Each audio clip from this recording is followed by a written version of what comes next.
ಸವದತ್ತಿ, ಸುಗಂಧವರ್ತಿ, ಸೌಗಂಧಿಪುರ ಎಂಬ ಇತ್ಯಾದಿ ಹೆಸರುಗಳಿಂದ ಕರೆಯಲ್ಪಡುತ್ತಿದ್ದ ಈ ಊರು ಇವತ್ ಹೆಂಗ ಎಲ್ಲಮ್ಮ ತಾಯಿಯಿಂದ ಜಗತ್ ಜಾಹೀರಾತಾಗೈತೋ ಹಂಗ ಒಂದಾನೊಂದು ಕಾಲದಾಗ ಅಂದ್ರ ಕ್ರಿಸ್ತ ಶಕ 875ರಿಂದ ಕ್ರಿಸ್ತ ಶಕ 1804 ತನಕ ರಾಷ್ಟ್ರಕೂಟರ ಸಹೋದರ ಸಂಬಂಧಿಗಳು ಹಂಗ ಅವರ ಸಾಮಂತರಾಗಿದ್ದ ರಟ್ಟರ ಅರಸರ ರಾಜಧಾನಿಯಾಗಿ 3 ಶತಮಾನಗಳ ಕಾಲ ವೈಭವದಿಂದ ಮೆರೆದಿತ್ತು ರೀ. ಇದರ ಇತಿಹಾಸ ಇಲ್ಲಿಗೆ ಸಮಾಪ್ತಿಯಾಗಂಗಿಲ್ರಿ. ಇದು ನಮ್ಮನ್ನ ಪ್ರಾಗೈತಿಹಾಸಿಕ ಕಾಲಕ್ಕ ಕರ್ಕೊಂಡು ಹೋಗ್ತೈತ್ರಿ. ಅದಕ್ಕೆ ಪುರಾವೆಯನ್ನು ಹಂಗ ಮಹಾಶಿಲಾಯುಗದ ಮಾನವ ಬಳಸುತ್ತಿದ್ದಂತಹ ಪಾತ್ರೆಗಳು ಮತ್ತು ಅವರ ಸಮಾಧಿಗಳು ಸಹ ಸಿಕ್ಕಾವ್ರಿ ಇಲ್ಲಿ. ಈಗ ನಾ ಬಂದಿರೋದೆಲ್ಲಿ ಗೊತ್ತೇನ್ರಿ? ಸವದತ್ತಿಯ ಕೋಟೆ ಒಳಗ. ಆದ್ರೆ ಇದು ರಟ್ಟರ ಕಾಲದ್ದಲ್ಲ. ಇದನ್ನ 1743ರಿಂದ 1775 ಕಾಲಾವಧಿ ಒಳಗ ನವಲ್ಗುಂದ ಸಿರಸಿಂಗಿ ಸಂಸ್ಥಾನದ ಇಮ್ಮಡಿ ಜಯಪ್ಪ ದೇಸಾಯಿ ಅವರು 2 ಲಕ್ಷ ರೂಪಾಯಿ ವೆಚ್ಚದೊಳಗೆ ಕಟ್ಸ್ಯಾರಿ.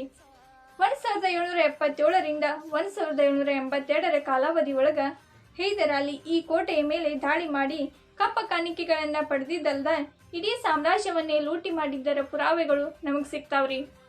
ವಿಶೇಷ ಏನಪ್ಪಾ ಅಂತಂದ್ರ ಇಲ್ಲಿನ ಅರಮನೆಯೊಳಗ ಆಂಗ್ಲೋ ವರ್ನಾಕುಲರ್ ಶಿಕ್ಷಣವನ್ನ ಸಹ ಪಾಠ ಮಾಡಲಾಗುತ್ತಿತ್ತು.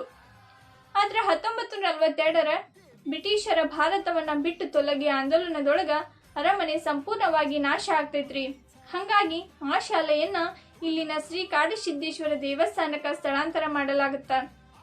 ನಂತರದ ಕಾಲಾವಧಿಯೊಳಗ ಅದಕ್ಕಾಗಿ ಸ್ವತಂತ್ರ ಕಟ್ಟಡ ಒಂದು ನಿರ್ಮಾಣಗೊಂಡ್ರು ಸಹ 1965ರ ತನಕ ಈ ದೇವಸ್ಥಾನದೊಳಗ ಕೆಲವು ತರಗತಿಗಳು ನಡೆಯುತ್ತಿದ್ದುರಿ.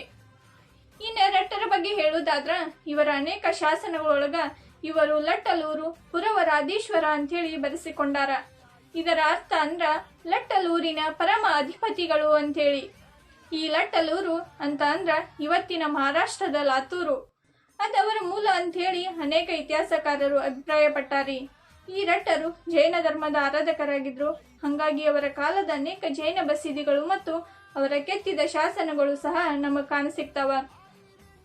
ಕ್ರಿಸ್ತ ಶಕ 980ರೊಳಗ ಕೆತ್ತಿದ ಶಾಸನವೊಂದರ ಪ್ರಕಾರ ರಟ್ಟರ ಅರಸ ಶಾಂತಿವರ್ಮನ ಮಗ 2ನೇ ಬಿಟ್ಟುಗ ಇವತ್ತಿಗೆ ಪೋಲೋ ಅಂತ ಕರೆಸಿಕೊಳ್ಳುವ ಕಂದುಕ ಕ್ರೀಡೆ ಒಳಗ ಅಪಾರ ಪ್ರಾವೀಣ್ಯತೆಯನ್ನ ಹೊಂದಿದ್ದ. ಹಂಗಾಗಿ ಇವನಿಗೆ ಕಂದುಕ ಆದಿತ್ಯ ಅಂತೇಳಿ ಬಿರುದು ಇತ್ತು ಎನ್ನುವ ಅಂಶ ಗೊತ್ತಾಗುತ್ತ. ಈ ವಿಡಿಯೋ ನಿಮಗ್ ಚಲೋ ಅನ್ಸಿದ್ರ ಸಬ್ಸ್ಕ್ರೈಬ್ ಮಾಡ್ರಿ. ನಿಮ್ಮೊಂದ್ ಸಬ್ಸ್ಕ್ರೈಬ್ ದಿಂದ ಆನೆ ಬಲ್ಲ ಸಿಕ್ಕಂಗಾಗುತ್ತಾ.